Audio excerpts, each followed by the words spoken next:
Hi అండి, అందరికీ నమస్తే. ఈరోజైతే మనం టాప్ మోస్ట్ డివోషనల్ ప్లేస్ లో ఉన్నాము. ఈ పాటికి అందరూ ఐడెంటిఫై చేసే ఉంటారు కదా, కాణిపాకం టెంపుల్. వర్క్ ప్రెషర్ ఎక్కువైనప్పుడు ఒక్కొక్కరికి ఒక్కొక్క ఇష్టం ఉంటది కదా. ఒక్కొక్కరికి కుకింగ్ ఇష్టం, ఒక్కొక్కరికి ట్రావెలింగ్ ఇష్టం. అలాగా నాకు వర్క్ ఎక్కువైనప్పుడు ఇలాగ డివోషనల్ ప్లేసెస్ విజిట్ చేస్తూ ఉంటాను. నేనైతే అప్పుడప్పుడు ఇలాంటి టెంపుల్స్ ఖచ్చితంగా విజిట్ చేస్తూ ఉంటాను. ఎందుకంటే అప్పుడప్పుడు విజిట్ చేయకపోతే దేవుడు మనల్ని మర్చిపోతాడు అనమాట. దేవుడా, నేను ఉన్నాను, మానవ జాతిని భూమి మీద ఉన్నాను, నన్ను ఎవరుగా కష్టం ఇచ్చేస్తున్నావు, చూసుకుని కష్టం ఇయ్యు అని చెప్పడానికి వెళ్తూ ఉంటాను. నెక్స్ట్ జన్మలో ఇవ్వాల్సిన ప్రాబ్లమ్స్ కూడా మర్చిపోయి ఈ జన్మలో ఇచ్చేస్తున్నావా అనేసి ఒక్కొక్కసారి డౌట్ వచ్చేస్తూ ఉంటది. అది ఆయనకి గుర్తు చేయడానికి కోసం ఖచ్చితంగా టెంపుల్స్ కి అయితే విజిట్ చేసి దేవుడికి అయితే గుర్తు చేస్తూ ఉంటాను.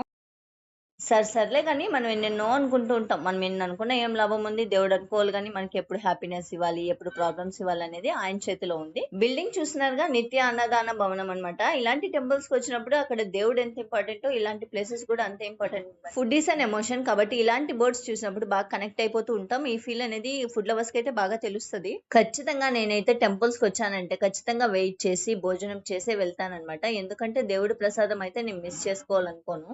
నేను ఎప్పుడు కాణిపాకం వచ్చినా నాకు ఒక డౌట్ వస్తుంది. నాకు దర్శనానికి హాఫ్ అన్ అవర్ పట్టిందంటే ఖచ్చితంగా ఇక్కడ భోజనం దగ్గర అయితే 45 to 50 మినిట్స్ ఖచ్చితంగా వెయిట్ చేస్తాను అనమాట. అప్పుడు అనిపిస్తుంది నాలాంటి ఫుడ్ లవర్స్ చాలా మంది ఉన్నారని.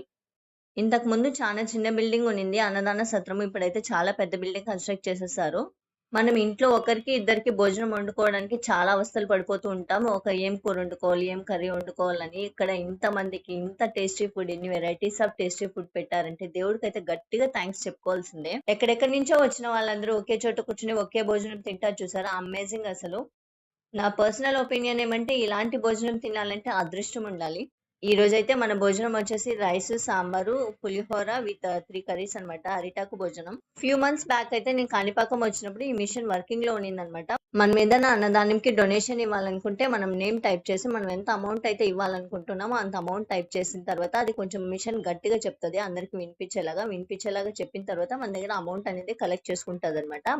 మిషన్ కొత్తగా వచ్చింది కదా, మన వాళ్ళు ఓతేగా హడావిడి పడిపోయి మిషన్ కూడా మూల కూర్చోబెట్టేశారు. ఫైనలీ మాకు దర్శనం అయితే హాఫ్ అన్ అవర్ లో కంప్లీట్ అయిపోయిందండి. దర్శనం అయిపోతానే ఫస్ట్ పని మనం చేసేదేమంటే ప్రసాదం తీసుకోవడం. మీకు ఏ టెంపుల్ ప్రసాదం ఇష్టమో తప్పకుండా కమెంట్ చేయండి. నాకైతే అన్ని టెంపుల్స్ ప్రసాదం ఇష్టం అనమాట. అన్నిట్లో టాప్ మోస్ట్ ఇష్టమైన ప్రసాదం ఏమన్నా ఉంది అంటే అది తిరుమల ప్రసాదం అండ్ కాణిపాకం ప్రసాదం. ఇది అగరబత్తీల కౌంటర్ అనమాట. ఇది అందరికీ తెలిసే ఉంటది. దేవుడు గర్భగుడిలో యూజ్ చేస్తారు కదా దేవుడికి ఫ్లవర్స్, ఆ ఫ్లవర్స్ అయితే ఇక్కడ అగరబత్తీలు రెడీ చేస్తారంట. రకరకాల అగరబత్తీలు ఉంటాయన్నమాట. మేము ఎప్పుడు పోయిన బండలు పట్టుకొచ్చేస్తాం. లడ్డు కౌంటర్ పక్కనే ఉంటది. తెలియని వాళ్ళ కోసం ఇన్ఫర్మేషన్ ఇది. ఫుల్ టెంపుల్ అయితే కవర్ చేద్దాం అనుకున్నాను, కానీ వర్షం వచ్చేసింది, కవర్ చేయడానికి కుదరలేదు. Sorry for that. Don't forget to like and subscribe.